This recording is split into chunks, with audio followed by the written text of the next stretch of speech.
ತುರುವೇಕೆರೆ ತಾಲೂಕಿನ ಹೊಣಕೆರೆ ಗೊಲ್ಲರಹಟ್ಟಿಯಲ್ಲಿ ಶ್ರೀ ಕ್ಷೇತ್ರ ಧರ್ಮಸ್ಥಳ ಗ್ರಾಮಾಭಿವೃದ್ಧಿ ಯೋಜನೆ ಅಡಿಯಲ್ಲಿ ಇಂದು ಮಾತೃಶ್ರೀ ಸಂಘದ ವತಿಯಿಂದ ಸಿರಿಧಾನ್ಯ ಬಳಕೆಯ ಕುರಿತು ವಿಚಾರಗೋಷ್ಠಿ ನಡೆಯಿತು.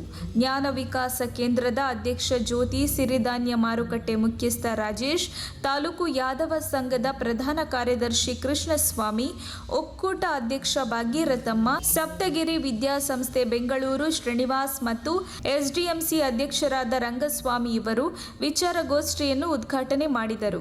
ಸಿರಿಧಾನ್ಯ ಮಾರುಕಟ್ಟೆ ಮುಖ್ಯಸ್ಥ ರಾಜೇಶ್ ಮಾತನಾಡಿ, ನಾವು ಬಳಸುವ ಎಲ್ಲ ಸಿರಿಧಾನ್ಯಗಳಲ್ಲೂ ಕೃತಕ ಗೊಬ್ಬರ ಬಳಕೆ ಮಾಡಿ ಜನರಿಗೆ ಆರೋಗ್ಯ ಸಮಸ್ಯೆ ಹೆಚ್ಚಾಗಿದೆ. ಆದುದರಿಂದ ಉತ್ತಮ ಆರೋಗ್ಯ ದೃಷ್ಟಿಯಿಂದ ಒಳ್ಳೆಯ ಗುಣಮಟ್ಟದಲ್ಲಿ ಯಾವುದೇ ತರಹದ ಫರ್ಟಿಲೈಸರ್ ಬಳಸದೆ ಸಿರಿಧಾನ್ಯವನ್ನು ಉತ್ತಮ ರೀತಿಯಲ್ಲಿ ಬೆಳೆಸಿ ಉತ್ತಮ ಆರೋಗ್ಯ ಕಾಪಾಡಿಕೊಳ್ಳಲು ಅನುಕೂಲವಾಗುತ್ತದೆ ಎಂದರು. ಪ್ರತಿಯೊಂದು ಜಿಲ್ಲೆಯಲ್ಲೂ ಈ ಸಿರಿಧಾನ್ಯ ಆಹಾರ ಪದಾರ್ಥಗಳ ಬಗ್ಗೆ ಅರಿವು ಮೂಡಿಸಿ ಮನೆ ಮನೆಗಳಿಗೆ ತಲುಪುವಂತಹ ಕೆಲಸ ಶ್ರೀ ಕ್ಷೇತ್ರ ಧರ್ಮಸ್ಥಳ ಗ್ರಾಮಾಭಿವೃದ್ಧಿ ಯೋಜನೆ ಅಡಿ ನಡೆಸಲಾಗುವುದು ಎಂದು ಹೇಳಿದರು.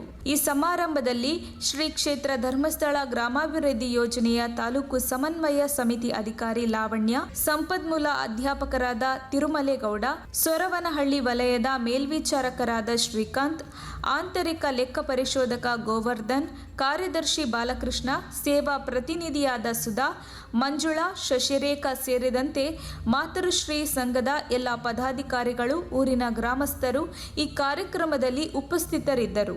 ವರದಿ ಸುರೇಶ್ ಬಾಬು, ತುರುವೇಕೆರೆ.